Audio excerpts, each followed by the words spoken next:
যারা জেলার পদাধিকারী আছেন তারা মঞ্চে সামনে নিয়ে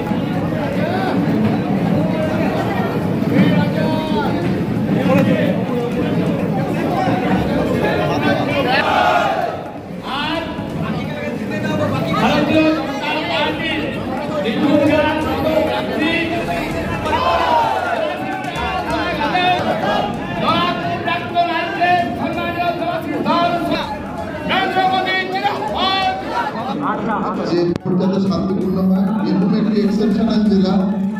আমি আশা করব এবং আমাদের যে আগামী দিনে যে কর্মসূচিগুলো থাকবে তার মধ্যে একটি ব্যাপার থাকবে যে ইলেকশন কমিশনের যেন সম্পূর্ণ এখানে সজাগ দৃষ্টি থাকে। আর আমাদের সিনিয়র নেতৃবর্গ আছেন যারা জেলাটাকে হাতের তালুর মতো ছিলেন, আমি তাদের সাথে ডিসকাশন করে সিনিয়ররা যেভাবে আমার সাথে ডিসকাস করে যা যা ফিডব্যাক পাবো আমরা একই সাথে গিয়ে ইলেকশন কমিশনের কাছে সেই ব্যাপারগুলো তুলে ধরব। কি মনে হচ্ছে?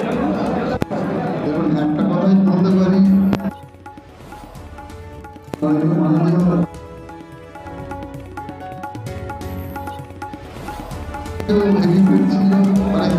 ইলেকশন এমনই একটা জিনিস যার পক্ষে মানুষ রায় দেন এবং সেটা কাজের নিরিখে হয়। এই অভিনেত্রী নাকি ঝাড়ুদার সেটা ডিপেন্ড করে।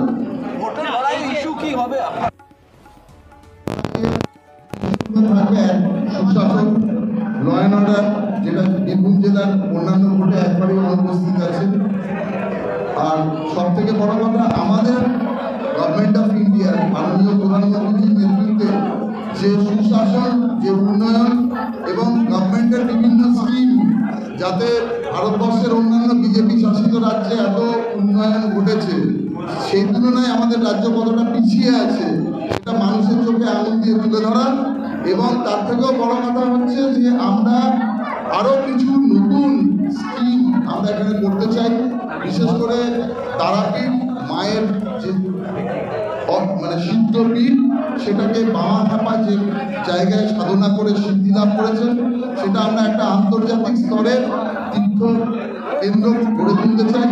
যেরকম কাশী বিশ্বনাথ বা অযোধ্যা বা ভারতবর্ষের অন্যান্য তীর্থক্ষেত্র গড়ে উঠেছে, এত সম্ভাবনা থাকা সত্ত্বেও সেইভাবে আমাদের এখানে কিন্তু কিছুই গড়ে ওঠেনি। এবং তার সাথে নলহাটেশ্বরী রয়েছে, তার সাথে নন্দিকেশ্বরী রয়েছে, তার সাথে বক্রেশ্বর রয়েছে।